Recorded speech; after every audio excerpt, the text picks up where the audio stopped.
Saris December 21 Samantha గారిచే గొప్ప ప్రారంభం. ప్రతి 10,000 రూపాయల కొనుగోలుపై ఒక గోల్డ్ కాయిన్ ఉచితం. నమస్తే, welcome to I dream news and నిజాలు.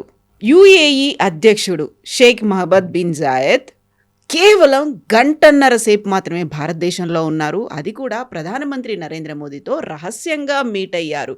మోదీ కూడా తనకు అత్యంత సన్నిహితమైనటువంటి బ్రదర్గా ఆయన్ని అభివర్ణించారు. ఎందుకని 7 గంటల జర్నీలో గంటన్నర మాత్రమే మహమ్మద్ బిన్ జాయద్ భారతదేశంలో ఉన్నారు? అది కూడా చాలా సీక్రెట్గా మీటింగ్. ఏం జరిగింది, ఏం చర్చించుకున్నారు? మనతో పాటుగా ఉన్నారు సీనియర్ జర్నలిస్ట్ సురేష్ కొచ్చదిల్ గారు. సార్ నమస్తే. సో మనం ఒకవైపేమో ముస్లిం నాటో దేశాలు ఏకమవుతున్నాయని వింటున్నప్పుడు కేవలం గంటన్నర మాత్రమే మీటింగ్ ఏంటి? అది అంతా ఈ హాట్గా జరుగుతున్నటువంటి ఒక వరల్డ్ వైడ్గా జియో పాలిటిక్స్ చేంజెస్ జరుగుతున్నప్పుడు ఇది చాలా ఒక ఇంటర్నేషనల్ డిప్లొమసీలో అది కొత్తది ఒకటి. Usually presidential visit, state visit 6 నెలల ముందు, కొన్నిసార్లు సంవత్సరం ముందే డిసైడ్ చేస్తారు. ఇప్పుడు ట్రంప్ వస్తున్నారన్నారు, ఒక సంవత్సరం తర్వాత ఉండొచ్చని వాళ్ళ అంబాసిడర్ చెప్తున్నారు. ఇది అట్లా కాదు. ఇది 7 గంటలు ట్రావెల్ అనమాట. 3.5 గంటలు అక్కడి నుంచి ఇక్కడికి, దుబాయ్ నుంచి ఢిల్లీకి, ఢిల్లీ నుంచి దుబాయ్కి.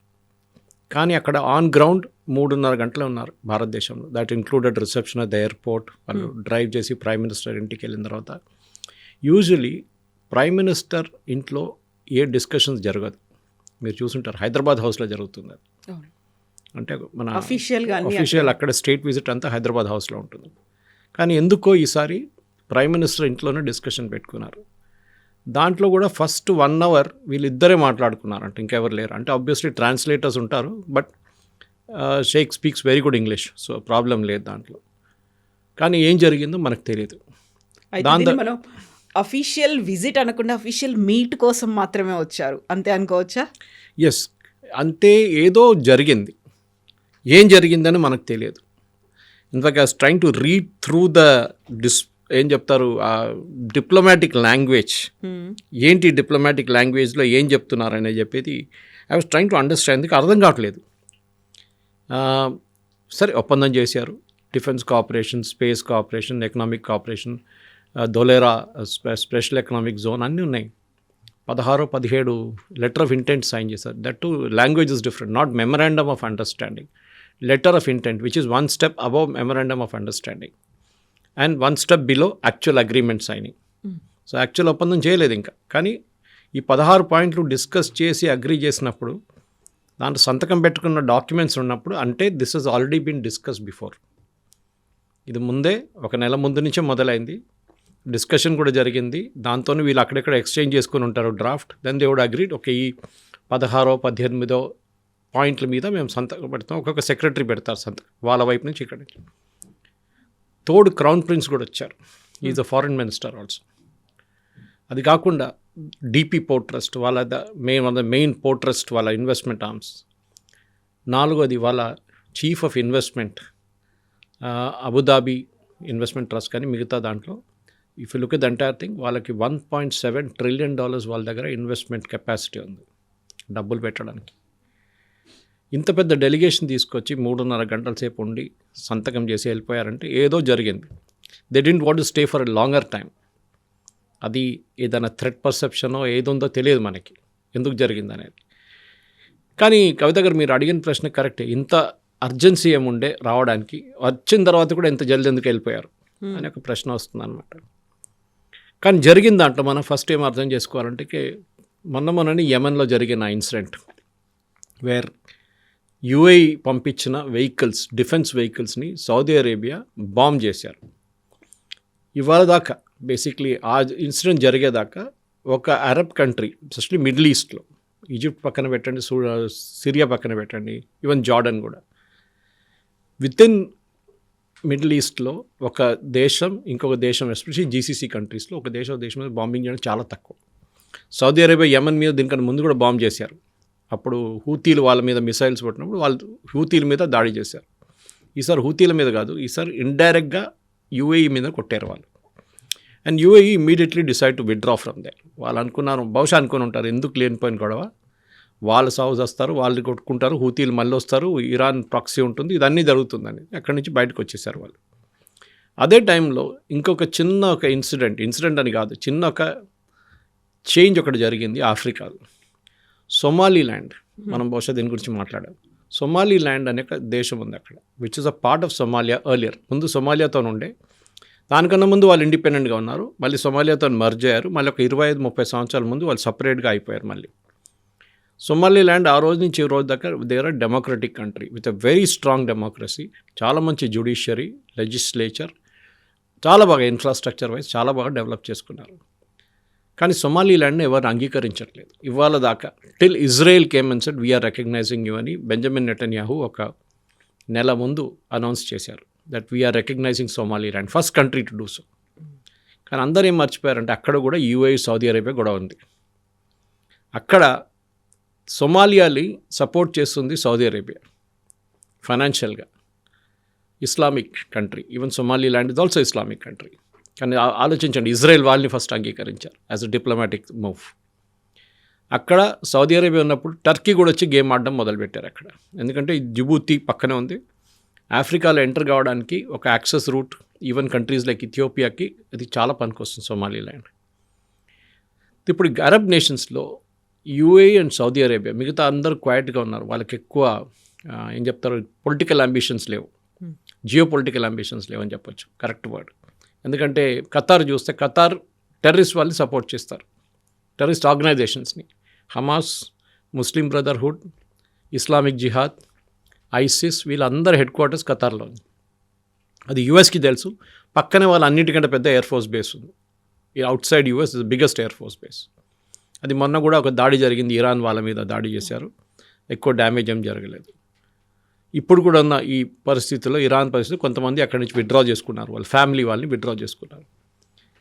సో యూఏఈకి ఇప్పుడు ప్రాబ్లం ఏంటంటే వాళ్ళకి ఒక స్టడీ నేబర్ ఎవరు లేరు సపోర్ట్ చేయడానికి. వెళ్ళి ఆలోచించండి, సౌదీ అరేబియా పట్టించుకోవట్లేదు, Bahrain is not interested, Oman is not interested, Qatar అసలు వాళ్ళ ప్రాబ్లం వాళ్ళు ఉన్నారు, ఎవరు వీళ్ళని పట్టించుకోవట్లేదు.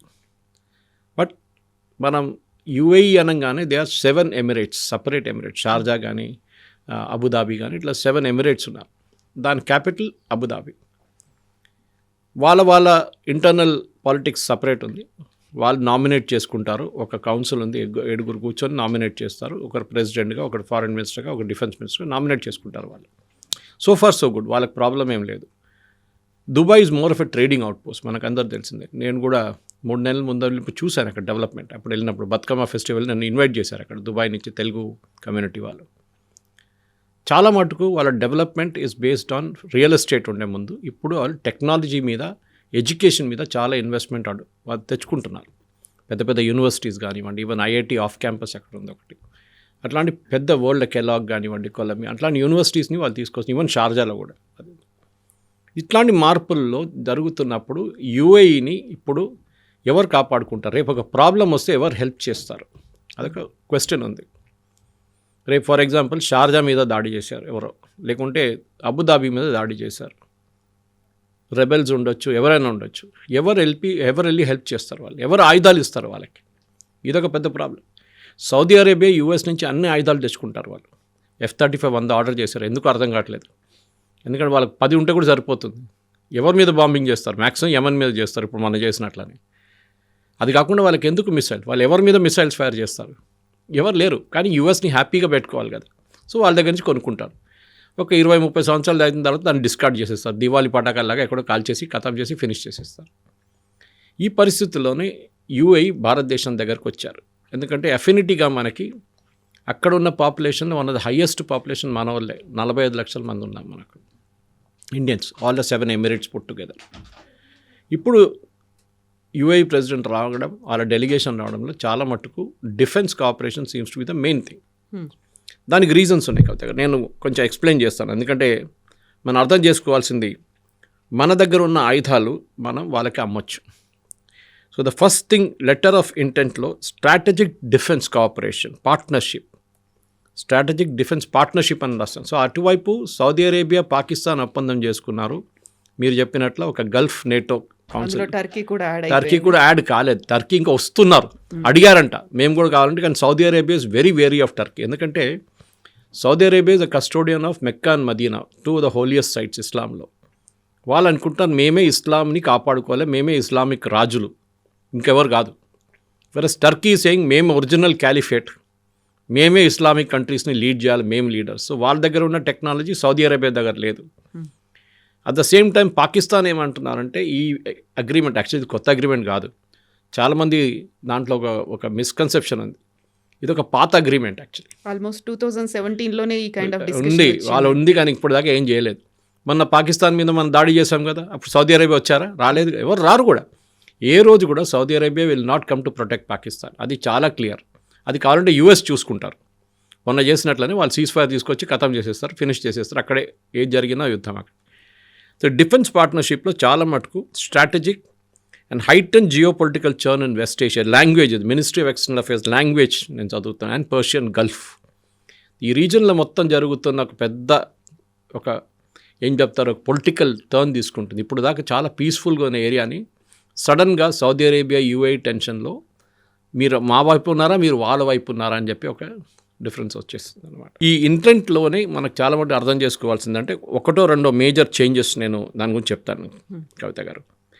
డిఫెన్స్లో ఒకటి, మన వైపు నుంచి ఉన్న ప్రొడక్షన్ని మనం యూఏఈకి అమ్మబోతున్నాం. అది ఏదైనా ఉండొచ్చు, మిసైల్స్ ఉండొచ్చు, డ్రోన్స్ ఉండొచ్చు, ఏదైనా. స్ట్రాటజిక్ డిఫెన్స్ పార్ట్నర్షిప్లో మనం తయారు చేస్తున్న defence equipment we can cell to UAE. ఎవరు రెస్ట్రిక్షన్ లేదు మనకి. పాకిస్తాన్కి రెస్ట్రిక్షన్ ఉంది, ఎందుకంటే వాళ్ళు యూఎస్ ఎప్పుడు వాళ్ళని కంట్రోల్ చేస్తూనే ఉంటారు, వాళ్ళు ఎప్పుడు ఎవరికి అమ్ముతారు. అని ఇప్పుడు కూడా మొన్న కూడా ఏం చెప్పారు, we will extend our nuclear umbrella to Saudi Arabia అన్నారు అగ్రిమెంట్ ప్రకారం. వాళ్ళు చేయకూడదు, they have no right to do it. International లాలో అది అలౌడ్ కాదు. మీ న్యూక్లియర్ వెపన్ ఏదో సూపర్ మార్కెట్లో వెళ్ళి అమ్మడానికి పెట్టుకోలేదు మీరు, so you cannot do it. కానీ ఎవరు సీరియస్గా వాళ్ళు తీసుకోరు పాకిస్తాన్, వాళ్ళు చెప్పినప్పుడు ఎవరు పట్టించుకోరు వాళ్ళని. ఈ స్ట్రాటజిక్ డిఫెన్స్ పార్ట్నర్షిప్లో మనం ఒక అగ్రిమెంట్ సైన్ చేశాం అనమాట.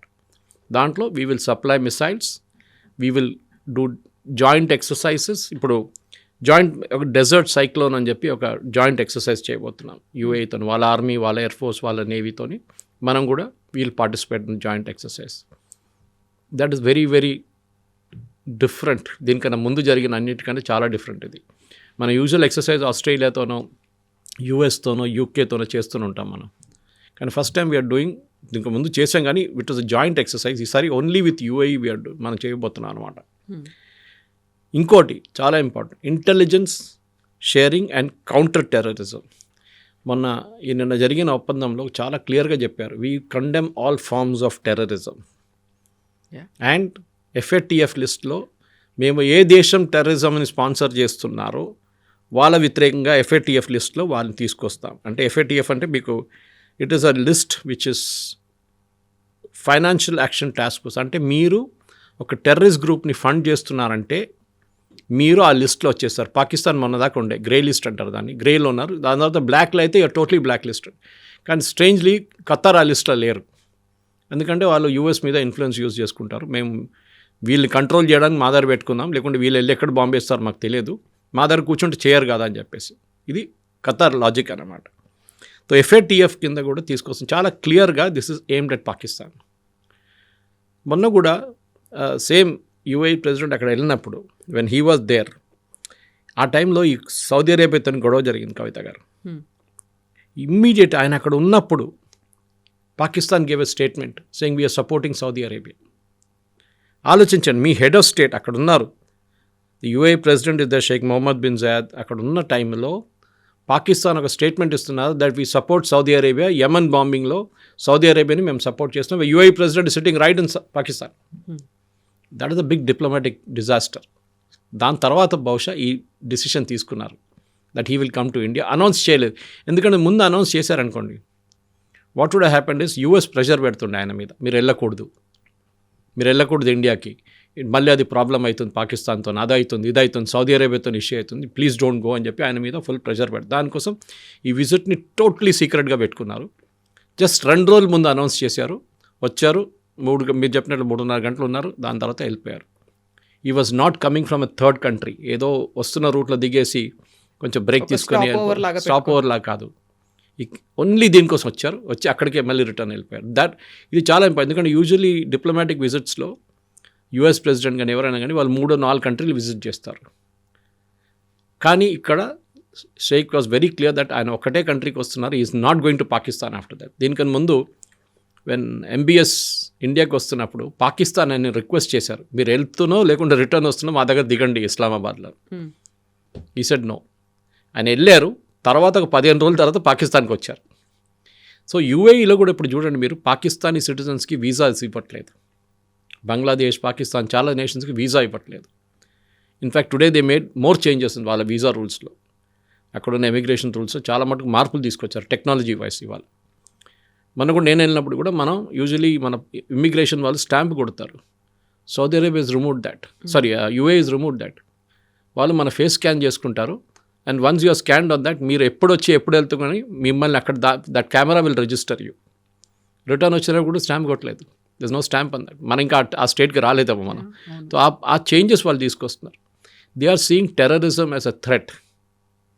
దానికోసమే వాళ్ళు పాకిస్తాన్, బంగ్లాదేశ్ ఇట్లాంటి దేశాల నుంచి వచ్చిన వాళ్ళకి వీసా ఇప్పుడు ఇవ్వట్లేదు. ఉన్నవాళ్ళు ఉన్నారు కానీ కొత్త వాళ్ళకి ఇవ్వట్లేదు అక్కడ. సో ఈ డిఫెన్స్, ఈ ఎల్ఓఐ సైన్ చేసిన letter of intent is very very important. బహుశా మన దగ్గర ఉన్న మిసైల్ కేపబిలిటీస్ మనం వాళ్ళకి అమ్మవచ్చు, ఇంక్లూడింగ్ బ్రహ్మోస్.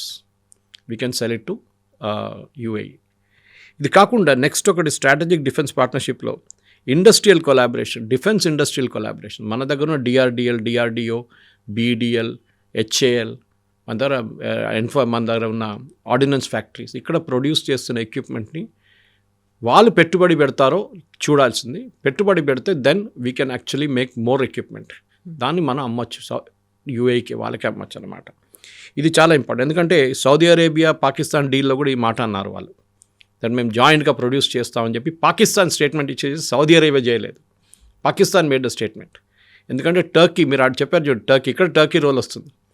టర్కీ డ్రోన్ టెక్నాలజీలో దే ఆర్ ఎక్స్పర్ట్స్, షిప్ బిల్డింగ్లో దే ఆర్ ఎక్స్పర్ట్స్. చాలా సంవత్సరాల నుంచి వాళ్ళు అది చేసుకొని వస్తున్నారు వాళ్ళు. పాకిస్తాన్కి ఇది రెండు లేవు, పాకిస్తాన్కి అమ్ముతారు. ఇప్పుడు చూడండి, పాకిస్తాన్ ఏమంటారు, మేము J-17 అమ్ముతున్నాం, J-15 అమ్ముతున్నాం. మీరు తయారు చేయకపోతే మీరు ఎట్లా అమ్ముతున్నారు? వాళ్ళు ఏం చేస్తున్నారు, చైనా దగ్గర తీసుకొచ్చి they are selling it to third country, Philippines కానీ వాళ్ళకి, ఇండోనేషియా లాంటి కంట్రీస్కి ప్రపోజ్ చేస్తున్నారు. ఎందుకంటే డైరెక్ట్ సేల్స్ అలౌడ్ కాదు చైనా నుంచి. సో ఇండైరెక్ట్గా తీసుకొస్తున్నారు అన్నమాట.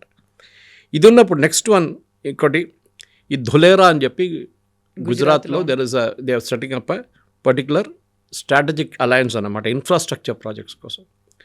అక్కడ అన్ని మీరు, Emirates is the biggest, one of the biggest airlines in the world ఇప్పుడు. కానీ మెయింటెనెన్స్ ఫెసిలిటీ వాళ్ళ దగ్గర దుబాయ్లో ఉంది ఆల్రెడీ. దే కూడా హ్యూజ్ ఎంఆర్ఓ ఫెసిలిటీ. కొత్తది ఏం ప్లాన్ చేస్తున్నారంటే, now they want to set it up in India also. ఇక్కడ ఒక పైలట్ ట్రైనింగ్ ఫెసిలిటీ కానీ, ఇక్కడ ఒక MRO facility, that is maintenance, repair and overhaul of aircraft, అది భారతదేశంలో కూడా చేయొచ్చు అని చెప్పి ప్రపోజ్ చేస్తున్నారు. అదే కాకుండా ఎనర్జీ, ఇప్పుడు ఈ అగ్రిమెంట్, ఈ ఒప్పందం ప్రకారం 0.5 మిలియన్ మెట్రిక్ టన్స్ ఎల్ఎన్జీ మనం వాళ్ళ దగ్గర నుంచి ఇంపోర్ట్ చేయబోతుంది. They don't have much of oil, వాళ్ళ దగ్గర ఎల్ఎన్జీ ఉంది. అండ్ దట్ టు దుబాయ్లో ఆయిల్ లేదు, but other Emirates have gas. మనం ఇప్పుడు కూడా అన్నిటికంటే పెద్ద ఎక్స్పోర్ట్ వీఆర్ ఫ్రమ్ ఖతర్ నుంచి. Qatar is a biggest producer of it. So ఇప్పుడు మన దగ్గర ఇప్పుడున్న సేల్, మన వరల్డ్లో నంబర్ 3 పొజిషన్లో ఉన్నారు యూఏఈ మనతో ట్రేడ్లో. Number 1 is US, number 2 is China, number 3 is UAE. $100 billion trade ఉంది మనకి యూఏఈకి. దాన్ని మోదీ గారు and Sheikh have agreed that we will take it to 200 million in 6 years. 6 సంవత్సరాల్లో దాన్ని డబుల్ చేయబోతున్నామని చెప్పి. బికాజ్ దుబాయ్ ఎట్లా అంటే కన్జంప్షన్ కన్నా ఎక్కువ వాళ్ళు ట్రేడింగ్ పోస్ట్, వాళ్ళ దగ్గర వస్తుంది, ఇక్కడికి వెళ్ళిపోతుంది అది అని. Even gold is like that. South Africa ఎక్కడి నుంచో బంగారం వస్తుంది, అక్కడి నుంచి మన దేశానికి వస్తుంది యూఏఈ నుంచి. ఇట్లాంటి ఒక పెద్ద ట్రేడింగ్ పోస్ట్ని మనం కూడా వాడుకుంటే బాగుంటుంది రేపు. సో వాళ్ళ దగ్గర చాలా అట్లాంటి SEZs ఉన్నాయి, మిగతా ఉన్నాయి. సో వీ షుడ్ నౌ, ఎందుకంటే దీంట్లో అగ్రికల్చర్ కూడా ఒకటి పెట్టారు, సో వెరీ ఇంట్రెస్టింగ్లీ అన్నమాట. So anyway we'll still uh technology wise. So దీంట్లో ఇన్నోవేషన్ అండ్ టెక్నాలజీస్, మనం సూపర్ కంప్యూటర్ డెవలప్మెంట్ గురించి మాట్లాడుతున్నాం. డబ్బులు చాలా కావాలి దానికి. They are ready to put, ఎందుకంటే వాళ్ళకి మళ్ళీ మనం ఇది వాళ్ళకి అమ్మొచ్చు రిటర్న్గా, or we can even donate it free tomorrow, because వాళ్ళు పెట్టిన పెట్టుబడి దాంట్లో ఉందన్నమాట. అది కాకుండా ఈ కోఆపరేషన్ డేటా సెంటర్ ఇన్ఫ్రాస్ట్రక్చర్ మన దగ్గర చాలా మంది చంద్రబాబు నాయుడు గారు చూస్తుంటారు మీరు, విశాఖపట్నం వైపు గూగుల్ లాంటిది డేటా సెంటర్ సెటప్ చేయాలి భారతదేశంలో అని చెప్పి దే ప్రపోజింగ్ ఇట్. సో వాళ్ళ వైపు కాకుండా అక్కడ కూడా ఉంటుంది, ఇక్కడ కూడా ఉంటుంది అనమాట. CDAC India and UAE based G42 will work towards setting up a supercomputer cluster in India. భారతదేశంలో ఒక సూపర్ కంప్యూటర్ క్లస్టర్ సెటప్ చేస్తున్నారని వాళ్ళకు ఒప్పందం చేసుకుని లెటర్ ఆఫ్ ఇంటెంట్. ఇదంతా తర్వాత ట్రాన్స్లేట్ అవుతుంది ఇంటూ యాక్చువల్ యాక్షన్. ఎందుకంటే ఒక్క పేజ్ సైన్ చేసిన లెటర్ ఆఫ్ ఇంటెంట్ని యాక్చువల్ అగ్రిమెంట్కి వచ్చినప్పుడు 300-500 పేజీల అగ్రిమెంట్ ఉంటుంది, సాలిడ్ లీగల్ అగ్రిమెంట్ ఉంటుంది అనమాట. అది కాకుండా ఫాస్ట్ ట్రాక్ ఎంఎస్ఎంఈ గురించి కూడా మాట్లాడారు వాళ్ళు. ఎంఎస్ఎంఈలో we have to increase the number of MSME units. దానికి కావాల్సిన భారత్ ఆఫ్రికా సేతు ఇంకొక project, expanding market access in West Asia and Eurasia. Africa కూడా ఉంది, గుర్తుపెట్టుకోండి. Somaliland comes there, very very important. Israeli protection, UAE. In fact ఈ గాజా కాన్ఫ్లిక్ట్ మొదలయ్యే ముందు the only country to recognise Israel was UAE. వాళ్ళు Abraham accord అని చెప్పి ఒక అకార్డ్ ఉంది, యూఎస్ ప్రపోజ్ చేసి ఇజ్రాయెల్ అప్రూవ్ చేసింది. దాంట్లో ఇజ్రాయెల్ని అంగీకరించాలి మీరు ఫస్ట్. అండ్ అరబ్ నేషన్స్ వాళ్ళు రెడీగా లేరు అనమాట ఆ టైంలో. సౌదీ అరేబియా ఆల్మోస్ట్ వచ్చినప్పుడు గాజా ప్రాబ్లం మొదలైంది. కావాలని చేశారు ఇరాన్ అది, లేకుంటే సౌదీ అరేబియా కూడా సంతకం పెడుతుండే దాని మీద. యూఏఈ వాళ్ళ దగ్గరే ఫస్ట్ ఇజ్రాయలీ ఎయిర్లైన్ ఎల్ఆల్ వచ్చి ల్యాండ్ చేసినప్పుడు that was before the Gaza conflict అనమాట. సో యూఏఈ ఇజ్రాయెల్ ఇప్పుడు చాలా క్లోజ్ ఉన్నారు. And that is also a dangerous sign. Saudi Arabia, Iran అయితే ఇప్పుడు పక్కన పెట్టేశారు. ఖతార్కి చాలా డేంజరస్ ఇది. Qatar is in the crosshairs అనమాట. ఎందుకంటే ఇప్పుడు వాళ్ళు ఏం చేయట్లేదు, అందరు కామ్గా కూర్చున్నారు. మీరు చూడండి, లాస్ట్ గాజాలో గొడవ లేదు, ఏం లేదు. ప్రెసిడెంట్ ట్రంప్ ఏమో ఒక కంపెనీ సెటప్ చేయబోతున్నారు, మనం కూడా పిలిచారు. అక్కడ ప్రైవేట్ లిమిటెడ్ కంపెనీ కూడా పెట్టబోతున్నారు. బోర్డ్ ఆఫ్ పీస్ అని చెప్పి ఈజ్ ఇన్వైటెడ్. భారతదేశాన్ని కూడా, పాకిస్తాన్ కూడా ఇన్వైట్ చేశారు. దాంట్లో మనం $1 బిలియన్ పెట్టాలట పెట్టుబడి దాంట్లో, రీకన్స్ట్రక్షన్ ఆఫ్ గాజా దానికోసం. Anyway that's a separate subject. కానీ యూఏఈ యాజ్ అ నేషన్, కవిత గారు, is coming to time now. ఎందుకంటే ఇప్పుడు దాకా వాళ్ళు చాలా జూనియర్ పార్ట్నర్గా వరల్డ్ పాలిటిక్స్లో మాకు పనేం లేదు అని చెప్పి ఉన్న UAE now they have changed అనమాట. ఇది కాకుండా నేను చెప్పాను చూడండి, ఈ ధోలేరా రీజన్ తర్వాత పోర్ట్స్, దాంట్లో డీపీ పోర్ట్స్ని తీసుకొచ్చారు, which is one of the biggest port companies in the world, which is Dubai port. వాళ్ళు ఆల్రెడీ సింగపూర్లో, క్లాంగ్ మలేషియాలో చాలా ప్లేస్, ఈవెన్ కొలంబోలో వాళ్ళ పోర్ట్స్ ఉన్నాయి. భారతదేశంలో ఒరిజినల్లీ మన కొచ్చిన్ దగ్గర ఉన్న పోర్ట్ ఒకటి ఉండే, అక్కడ కూడా వాళ్ళు పెట్టుబడి ఉండే. కానీ ఇప్పుడు అది ఉందో లేదో నాకు ఎగ్జాక్ట్లీ గుర్తులేదు. And they have invested in India also one time. దాని తర్వాత విഴിഞ്ഞం వచ్చింది ట్రివాండ్రం దగ్గర అన్నమాట. ఇది కాకుండా sovereign wealth funds participation. Saudi Arabia దగ్గర డబ్బులు మస్తున్నాయి, యూఏఈ దగ్గర డబ్బులు మస్తున్నాయి, ఖతార్ దగ్గర ఉంది.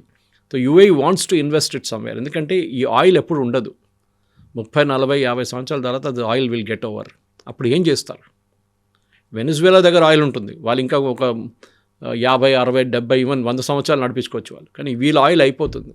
దానికోసం చూడండి, సౌదీ అరేబియా ఇన్వెస్ట్మెంట్ చేస్తున్నారు. They are moved away from oil to technology. ఇప్పుడు టెక్నాలజీ కంపెనీస్ని పిలుస్తున్నాం, మా దగ్గర రండి, మేము పెట్టుబడి పెడతాం, మీరు టెక్నాలజీ తీసుకురండి, మీ మ్యాన్ పవర్ తీసుకురండి, మేము మొత్తం డెమోక్రటైజ్ చేసేసాం, ఉమెన్ని డ్రైవింగ్ అలౌ చేస్తున్నాం, మేము లిక్కర్ చేస్తున్నాం, మేము మాకు ప్రాబ్లమే లేదు, మీరు రండి సౌదీ అరేబియాకి అని పిలుస్తున్నాం. Same thing with UAE also. వాళ్ళు కూడా పెట్టుబడి కావాలని చెప్పి పిలుస్తున్నారు అనమాట. ఇది కాకుండా స్పేస్ కోఆపరేషన్ అండ్ ఇన్ఫ్రాస్ట్రక్చర్, మన శ్రీహరికోట లాగానే సౌదీ అరేబియా, సో యూఏఈలో ఎక్కడొక చోట్ల డిసైడ్ చేయలేదు, లెటర్ ఆఫ్ ఇంటెంట్లో క్లియర్గా ఉండదు, కానీ తర్వాత అగ్రిమెంట్లో క్లారిటీ వచ్చేస్తుంది. వాళ్ళకొక శ్రీహరికోట లాంటి ఒక place they want to set up. ఎందుకంటే మనం శ్రీహరికోటని ఒట్టి సెటప్ చేయలేమట్లేదు. శాటిలైట్ లాంచ్ చేసేటప్పుడు దాని లాటిట్యూడ్ లాంజిట్యూడ్ పెట్టి ఒక పర్టికులర్ ప్లేస్ చూస్ చేయాల్సి వస్తుంది. దానికోసం శ్రీహరికోట చూస్ చేశారు. లేకుంటే ఎక్కడైనా పెట్టుకోవచ్చు కదా, మనం విశాఖపట్నంలో కూడా పెట్టుకోవచ్చు. కానీ that satellite gets a normal trajectory, దానికి ఒక పుష్ వచ్చేస్తుంది ఆటోమేటిక్గా latitude లాంజిట్యూడ్. So that will also happen. ISRO and వాళ్ళ ఆర్గనైజేషన్ యూఎస్ఏ కలిసి కొత్త శాటిలైట్లు తయారు చేయబోతున్నారు, దాంట్లో పెట్టుబడి ఉంటుంది. అది కాకుండా కమర్షియలైజేషన్ ఆఫ్ స్పేస్ టెక్నాలజీస్, మనకు కొత్త ఏమైనా డబ్బులు పెట్టాను దాన్ని శాటిలైట్స్ తీసుకొచ్చి మిగతా దేశాల నుంచి లాంచ్ చేయడానికి మన కెపాసిటీ ఉంటుంది. ఫ్యూచర్ మిషన్, మనం మార్స్ మిషన్ ప్లాన్ చేస్తున్నాం, మూన్ మిషన్, దీంట్లో అంతా వాళ్ళు కూడా యూఏఈ కూడా పెట్టుబడి పెడతారు, జాయింట్ వెంచర్స్ చేసుకుంటా అంటారు. ఇది కాకుండా ఏఐ, ఆర్టిఫిషియల్ ఇంటెలిజెన్స్ కానివ్వండి, ఫిన్టెక్ కానివ్వండి, రిన్యూవబుల్ ఎనర్జీలో కూడా వీళ్ళు UAE set they will put money. ఆలోచించి ఇదంతా ఈ 3.5 గంట సేపట్లో మొత్తం సంతకం పెట్టేస్తారు, అంటే డిసిషన్ ముందే తీసుకున్నారన్నమాట. It's not surprising. ఒక ఇంటెంట్ ఇన్ని రకాలు మాట్లాడుకోవాలంటే గ్రూప్ ఆఫ్ పీపుల్ ఉంటారు, డిఫరెంట్ సెగ్మెంట్స్లో వాళ్ళు మాట్లాడుకోవాలి, మీటింగ్స్ అనేవి చాలా ఎక్కువ పెట్టుకుంటారు. మినిమం ఒక 2-3 days స్టే ఉంటే తప్ప కానటువంటివి ఇవన్నీ కూడా అంత హడావిడిగా, అంత తొందరగా, ఒక ఎమర్జెన్సీ అన్నట్టు, ఇప్పుడు అర్జెన్సీ ఉంది, ఇప్పుడు కాకపోతే మళ్ళీ జరగదు అన్న అంత తొందరలో ఎందుకని చేయాల్సి వచ్చింది? It's mystery. నాకు కూడా ఇప్పుడు కూడా దానికి ఒక రెడీమేడ్ ఆన్సర్ లేదు దానికి. బహుశా they are feeling some threat. ఎందుకంటే మనకు ప్రాబ్లం లేదు, ఇట్స్ యూఏఈ కావాల్సింది. వాళ్ళు వచ్చారు ఇక్కడికి, మోదీ గారు అక్కడికి వెళ్ళలేదు. ఎగ్జాక్ట్లీ. బట్ భారతదేశాన్ని, అందులో మోదీని నమ్ముతున్నారు వాళ్ళు. ఎందుకని? వాళ్ళకి తెలిసిపోయింది ఇప్పుడు. సౌదీ అరేబియా వాళ్ళ మీద బాంబింగ్ చేసినప్పుడు వాళ్ళకి తెలిసిపోయింది ముస్లిం బ్రదర్హుడ్ అనేది ఏం లేదు. ఎవరి పని వాళ్ళు చూసుకుంటున్నారు. Each nation is taking care of it's interest. So మనం కూడా చూసుకోవాలి. భారతదేశం కలిస్తే ప్రాబ్లం ఏముంది? ఆఫ్టర్ ఆల్ ఇండోనేషియా తర్వాత world second largest population of Muslim మన దేశంలో ఉంది. పాకిస్తాన్ కాదు, సౌదీ అరేబియా కాదు, యూఏఈ కాదు, బహ్రెయిన్ కాదు, ఖతర్ కాదు, వీఆర్ దర్. సో మనతో ఎందుకు పార్ట్నర్షిప్ చేయకూడదు? ఇంకోటి చాలా ఇంపార్టెంట్ కవిత గారు, నేను మిస్ అయిపోయాను ఆ పాయింట్. డీడాలరైజేషన్ నడుస్తుంది ఒకటి. అవును. మొన్న నేను యూఏఈకి వెళ్ళినప్పుడు 3 నెలల ముందు అక్కడ జీపే యూజ్ చేశాను నేను 1-2 చోట్లలో. అఫ్కోర్స్ ఎక్స్చేంజ్ రేట్ వాళ్ళు అడ్జస్ట్ చేసుకుంటారు, కానీ you can use it. Even అక్కడ జ్యువెలరీ షాప్లో గోల్డ్ సూక్లు వెళ్ళినప్పుడు కూడా వాళ్ళు చెప్పారు you can use GPay if you want అని. ఫోన్పే ఏదైనా వాడచ్చు అక్కడ, బికాజ్ యూపీఐ పనిచేస్తుంది. మనం సింగపూర్లో కూడా ఎక్స్టెండ్ చేసాం దాన్ని, మాల్డీవ్స్లో నడుస్తుంది. Lot of countries we're selling that. దీంతో ఏమవుతుందంటే చిన్న రెవల్యూషన్ నడుస్తుంది. ఏ పనికైనా ఆయిల్ కొన్నా కానీ మిగతా దానికి అన్నిటికీ డాలర్ యూజ్ చేయాల్సి వచ్చింది. దేనికన్నా ముందు ఇప్పుడు మీరు ఈవెన్ గల్ఫ్కి వెళ్తే మీరు డాలర్ తీసి డాలర్ని ఎక్స్చేంజ్ చేసుకుంటారు. ఇప్పుడు అది లేదు. మీరు యూపీఐ తీసుకొచ్చినప్పుడు మీరు ఏ డాలర్ తీసుకెళ్ళక్కర్లేదు. ఒక మినిమం అమౌంట్ మీ దగ్గర పెట్టుకుంటారు, మిగతా అంతా మీరు యూపీఐ మీద పని నడిపించుకుంటారు. ఇప్పుడు UAE wants to extend that.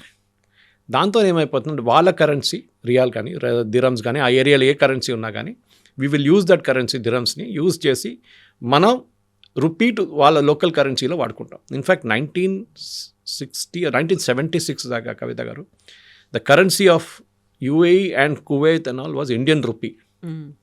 మన రూపీ ఒఫిషియల్ కరెన్సీ ఉండే వాళ్ళది. తర్వాతనే కదా 71లోనే వాళ్ళకి ఇండిపెండెన్స్ వచ్చింది. అప్పుడు దాకా వాళ్ళకి బ్రిటిష్ ప్రొటెక్టరేట్ ఉండే యూఏఈ. దాని తర్వాత ఎమిరేట్స్ అందరు కలిసి మేము ఒక కంట్రీ ఫామ్ చేస్తాం అవుతుందని చెప్పి యూఏఈ అని పేరు పెట్టుకున్నారు. తర్వాత అది ఒక పెద్ద హిస్టరీ ఉంది దానికి. కానీ మెయిన్గా ఏంటంటే ఇప్పుడు అమెరికాకి థ్రెట్ ఎక్కడి నుంచి వస్తుందని మీరు అడిగిన ప్రశ్నకి the biggest threat is going to come from this. మనం ఇరాన్తో ట్రేడ్ చేసుకున్నాం, ఆయిల్లో రూపీ వాడుకున్నాం, దాని తర్వాత బియ్యం అమ్మాం వాళ్ళకి. రష్యాతో రూబుల్స్లో చేసుకుంటున్నాం, చైనాతో యుఎన్లో చేసుకుంటున్నాం. డాలర్ వాడట్లేదు ఎక్కడ. అండ్ యూఎస్కి అన్నిటికంటే పెద్ద థ్రెట్ అది. ఎందుకంటే వాళ్ళ డాలర్ వాడకపోతే డాలర్ వీక్ అయిపోతుంది రేపు. డాలర్ స్ట్రాంగ్ అయిపోతే కూడా వాళ్ళకి ప్రాబ్లం అవుతుంది రేపు. ఇది రెండు వైపులో వాళ్ళకి దెబ్బతింటుంది వాళ్ళు. సో దానికని చేసిన వాళ్ళు మన బ్రిక్స్లో సౌత్ ఆఫ్రికన్ ప్రెసిడెంట్ ప్రపోజ్ చేశారు, మేము కరెన్సీ స్టార్ట్ చేయబోతున్నాం అని చెప్పి. లైక్ యూరోపియన్ యూనియన్ యూరో పెట్టినట్లు మేము కూడా. Immediately Trump reacted. అది పెట్టావా నేను మిమ్మల్ని ఖతం చేసి పడేస్తాను, మిమ్మల్ని అందరినీ ఫినిష్ చేసేస్తాను. ఎవరో బ్రిక్స్లో ఉన్నారు అందరు, నేను పేరు చెప్పలేదు, భారతదేశం చెప్పలేదు, కానీ he was addressing the South African president because he was holding the chairmanship of BRICS ఆ టైంలో. అది ఆలోచించారు. ఈ డాలర్ని మీరు తీసేస్తే ఆయిల్ ట్రేడ్లో ఆల్రెడీ చాలా దేశాలు వాళ్ళు మాట్లాడుకుని అమ్ముకుంటున్నారు. మనం రూపీస్ ఇస్తున్నాం, వాళ్ళు దిరమ్స్ ఇస్తున్నాం, ఏదైనా పేమెంట్ నడుస్తుంది. డాలర్ని